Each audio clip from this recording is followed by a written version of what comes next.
Good morning and a warm welcome to your show, Sunny Mornings in Boston. I'm your host, Melissa, and it's Tuesday, April 9th. Coming up on today's show, we'll get into the weather report. Then we'll jump into some local news and a few interesting happenings in business, science, and entertainment.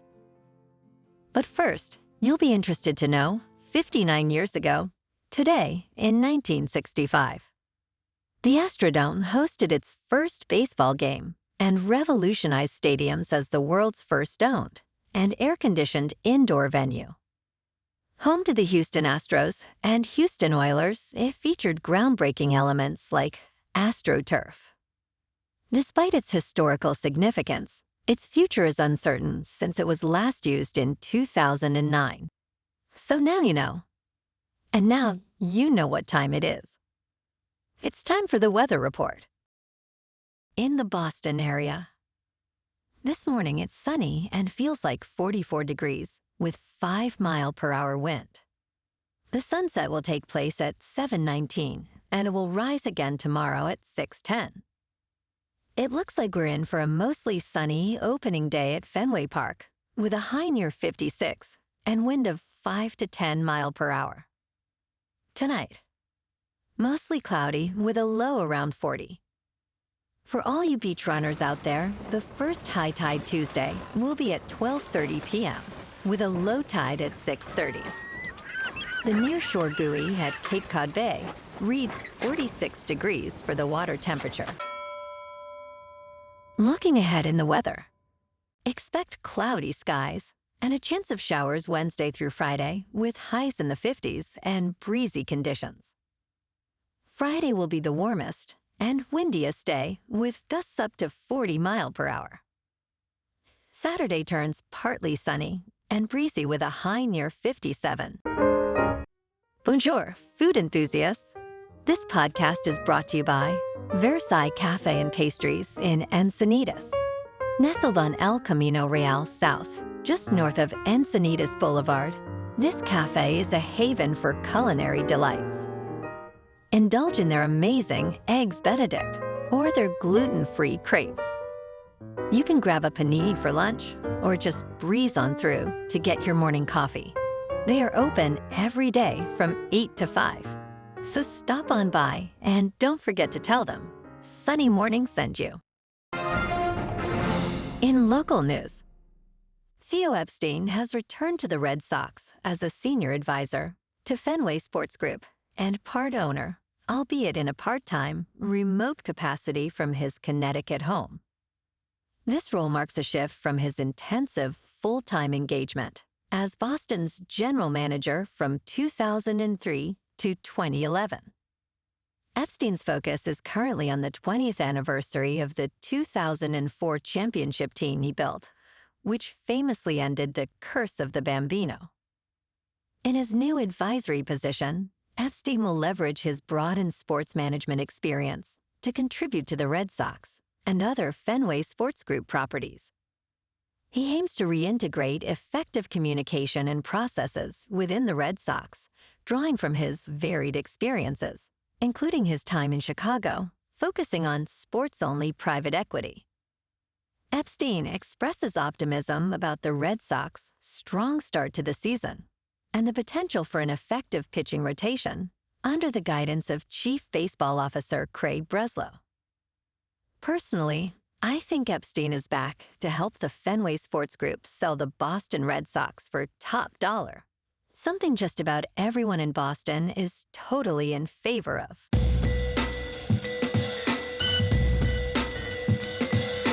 Now on to sports. Jarrett Cole, the New York Yankees ace, expressed his frustration with the recent discourse on the increase in pitcher injuries, particularly those related to the elbow. Returning from nerve inflammation in his elbow, Cole is disheartened by the lack of cooperation between Major League Baseball and the Players Association in addressing this surge. He criticized the quick dismissal of concerns regarding the pitch clock's impact on injuries. And he's suggesting a more comprehensive examination of various factors affecting pitcher health, including changes in game rules, training protocols, and the push for more velocity and spin without the help of sticky foreign substances. Cole calls for a unified effort to prioritize and safeguard player health amidst a significant uptick in arm injuries across the league. In local sports, tonight, the Celtics are on the road in Milwaukee to take on the Bucks, and the Bruins are at home to skate with the Hurricanes. It's finally here. This afternoon, it's the Sox home opener against the Orioles. Pre-game ceremonies start just after 2, when they will honor the late Tim Wakefield and the 20th anniversary of the 2004 World Series. It's going to be a great day to be at the ballpark, with bittersweet moments for sure. But let's not be sad for the loss of our friend, the great knuckleballer Mr. Wakefield. Let's cherish the memories and say thank you to a great competitor for giving us so many amazing moments, which will live in the spirit of Fenway Park for all time. Thank you, Tim. In top news, hang on to your hats, folks, because we're treading into some uncharted territory for the podcast. We've got some social media gossip for you, so pay close attention. Recently, a scandal erupted on TikTok when young mother Ashley McGuire sought help to find her missing husband, Chef Charles Withers, via a Facebook post. McGuire, pregnant at the time, revealed Withers had vanished, leaving his family behind. Her aim was to find him for divorce proceedings. This sparked a global TikTok investigation, with users delving into Withers' whereabouts, generating significant attention. Withers, last employed at the now-closed Sea Salt Bar and Grill in Falmouth, Massachusetts, has not been in contact with his family for over a year. The search on TikTok extended from Rhode Island to Texas, with varied leads and potential sightings shared by users. This story has all the makings for a continuing drama to unfold in the coming weeks, I'm sure. Don't worry, we'll keep you in the know. In business news, the U.S. Commerce Department just announced a $6.6 billion subsidy for Taiwan semiconductor manufacturing in Arizona, aimed at bolstering advanced semiconductor production. The company, TSMC, plans to expand its investment in Arizona to $65 billion, including the addition of a third manufacturing location by 2030. This move is part of a broader strategy to enhance the U.S. semiconductor industry, supported by the CHIPS and Science Act, which allocates significant funds for research and manufacturing subsidies. TSMC's expansion will focus on producing 2-nanometer tech chips, crucial for artificial intelligence and national security technologies. The initiative is expected to create thousands of jobs and significantly increase U.S. capacity for leading-edge chip manufacturing, reinforcing the country's competitive edge in the global digital economy. In crypto movement, Bitcoin is now just over $71,000. Ethereum is at $3,700. And Solana is $177. Moving on to a more local vibe. In our community spotlight on health and wellness, we are working with a national Pilates studio to bring you some free classes, so listen up. Check out Club Pilates, with several locations in the Boston area.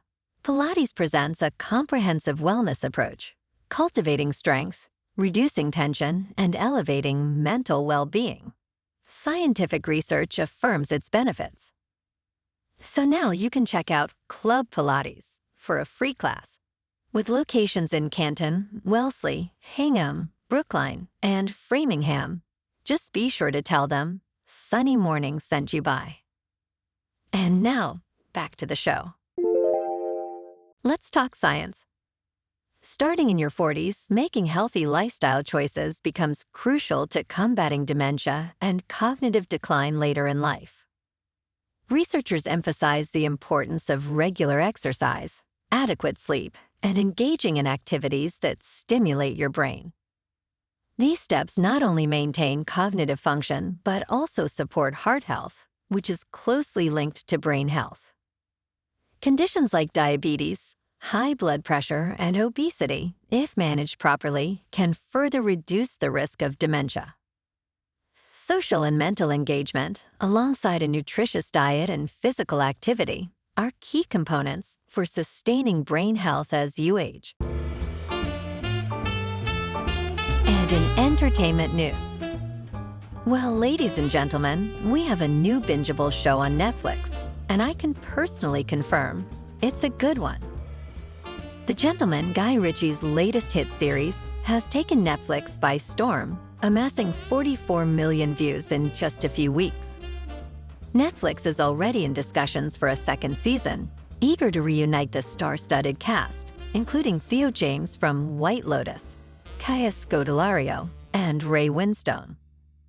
Although there are challenges, such as scheduling conflicts and securing Ritchie for the sequel, the platform is optimistic given this show's success. This series, a fresh take on Ritchie's 2019 film, delves into the British underworld with a new cast and has quickly become one of Netflix's biggest hits of the year. Well, alrighty folks, it's time for the quote of the day. And today, our quote comes from the great filmmaker Guy Ritchie. If you don't own something, you're not the boss. You have to take full responsibility for everything that you do. Why be subservient? You must be the master of your own kingdom. You have to take possession of your life. There's a world out there trying to tell you who you are, and there's a world in here that's trying to tell you who you are. Now, where do you want to put your eggs? Because the world outside is very noisy and very tempting, and it has all the razzmatazz, it has all the tinsel and all the glitter. It's got all the toys. But that's because you don't think you're enough in the first place. So the world will try and tell you who you are, and you have to tell yourself who you are. And there's this ongoing battle. And somehow there needs to be a reconciliation between the two. But in the end, you've got to have all the eggs in your basket. And that's a wrap for this morning. You can check out our Instagram, YouTube, and TikTok for some captivating aerial videos with local news and the weather reports. Have an amazing day, my good friends. We'll see you tomorrow with another episode of Sunny Mornings in Boston.